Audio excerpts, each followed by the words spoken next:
And beside my bed, on the floor, glinting softly in the nascent light, lay a small, tarnished, silver locket. It wasn't mine. I'd never seen it before in my life. The horror of the dream was still a suffocating blanket, but the strange mark on my hand and the sudden appearance of the locket introduced an unnerving twist. They were real. And as the initial terror began to recede, replaced by sheer bewilderment, I couldn't shake the feeling that they weren't just anomalies. They felt significant and, strangely, not entirely malevolent. This was more than just a bad dream. It was a real-life mystery. Part 2. The Golden Scar and the Silver Key. The thrumming in my palm wasn't pain. Not anymore. It was more like a low, resonant hum. A vibration that settled deep within my bones, calming the frantic beat of my heart. I stared at the symbol, tracing its lines with a trembling finger. It was intricate, almost floral in its design, yet undeniably alien. It glowed with a faint, pulsing golden light, a stark contrast to the oppressive darkness of the dream it had seemingly banished. It felt warm, a reassuring anchor against the lingering chill of the nightmare. This mysterious mark was unlike anything I'd ever seen. Then my gaze fell to the locket. It was an old piece, tarnished with age, lying innocently on the wooden floorboards beside my bed. It was made of silver, worn smooth in places, and surprisingly heavy for its size. My fingers, still buzzing from the symbol, reached for it. As I picked it up, the locket felt cool against my skin, but not cold. It radiated a subtle energy, a faint echo of the warmth in my palm. This ancient artifact felt incredibly significant. It was closed tight, no visible clasp. I tried to pry it open, but it resisted. It seemed to be a solid piece, yet I knew, instinctively, it was meant to open. My eyes drifted back to the golden symbol on my hand. Without consciously willing it, I pressed my thumb, still marked with the symbol, against the locket's surface. There was a soft, almost inaudible click. The locket sprang open, revealing two miniature, exquisitely detailed portraits inside. On one side, a woman with kind eyes and a faint, knowing smile. On the other, a man, his gaze steady and wise, a flicker of something ancient in their depths. Both were unfamiliar, yet their faces held an unsettling familiarity. The Golden Scar. My nightmare changed everything. Real horror story. Part 1. The Echo in the Dark. The dream started, as all the worst ones do, subtly. Not with a jolt, but a creeping cold that seeped into my bones long before the actual terror began. I was in my own bedroom, familiar in every detail, yet wrong. The air was thick like breathing dust, and the silence was the heaviest thing of all. No distant traffic, no hum of the refrigerator, just a profound, suffocating quiet. This wasn't just a bad dream. It felt like a supernatural encounter. Then the whispers began.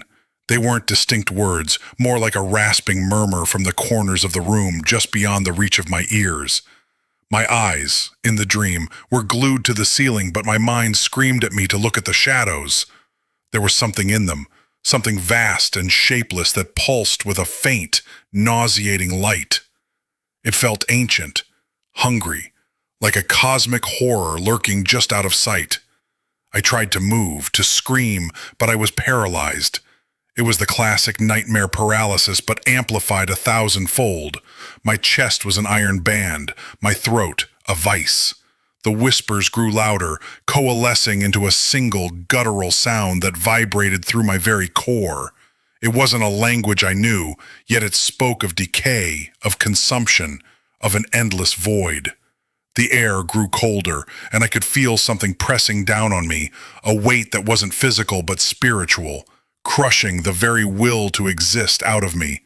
This was true horror, a feeling of utter helplessness. Then came the eyes, not human eyes, not even animal. They were pinpricks of pure, malevolent red, appearing in the darkest folds of the shadow creature. Dozens of them, hundreds, blooming open like vile flowers, all focused on me. They weren't just looking, they were seeing me, dissecting every fear, every regret, every hidden shame.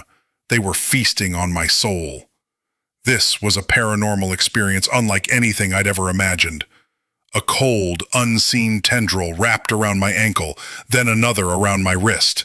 They were slow, deliberate, drawing me inch by agonizing inch towards the pulsing darkness. The whispers became a chorus, a chant of my own undoing. I knew, with the chilling certainty of a nightmare, that if I was pulled into that void, I would cease to be. Not just die, but truly unexist. Just as the first tendril brushed against my throat, a searing pain like hot iron flared in my palm. It wasn't part of the dream. It was real. I jolted awake, gasping, the taste of ash in my mouth. My room was exactly as it should be, bathed in the faint pre-dawn glow filtering through the curtains. The silence was the normal, comforting silence of a sleeping house. My heart hammered against my... I jolted awake, a strangled gasp tearing from my throat. My heart hammered against my ribs, a frantic drum against the silence of my actual bedroom. The hum was gone, replaced by the familiar chirping of birds outside and the distant rumble of morning traffic. I was drenched in sweat, the sheets tangled around my legs like a shroud. Just a dream, I whispered, forcing the words past a throat still tight with fear. Just a terrible dream. As night fell, I huddled on my couch, the lights blazing, but even the brightest illumination couldn't banish the encroaching dread. I closed my eyes, desperate for sleep, for escape, but the moment my eyelids fluttered shut, the hum returned, and behind my eyes, the terrifying faces from my dream swam into vivid, horrifying focus, waiting. I opened them again, wide and unblinking, knowing that whether I was awake or asleep, they were no longer confined to the darkness of my subconscious. They were real, and they were watching. Throughout the morning, the unsettling feeling persisted. The pattern on my coffee mug seemed to twist into a sneer. The grain in the wooden table formed a pair of elongated eyes. Each time, it was fleeting, a quick flicker that vanished the moment I focused, leaving me to question if I had truly seen it, or if my exhausted mind was conjuring images. But as the day wore on, the blurs became clearer, the appearances more frequent. The face in the condensation on the bathroom mirror wasn't just a trick of light. It was there, a pale, gaunt visage with deep-set, accusing eyes, staring back at me. When I turned away, I caught another, in the reflection of the window, its mouth agape in a silent scream. But as the day wore on, the blurs became clearer, the appearances more frequent. The face in the condensation on the bathroom mirror wasn't just a trick of light. It was there, a pale, gaunt visage with deep-set, accusing eyes, staring back at me. When I turned away, I caught another, in the reflection of the window, its mouth agape in a silent scream. By evening, my apartment, once a sanctuary, felt like a gallery of horrors. Every shadow held a lurking presence. The curtains, swaying gently in the breeze, seemed to ripple with unseen, contorted features. I couldn't escape them. They were in the dark corners of my vision, in the periphery, always just out of direct focus, but undeniably there. I started talking to myself, muttering assurances that it wasn't real, that I was just tired, that I was losing my mind.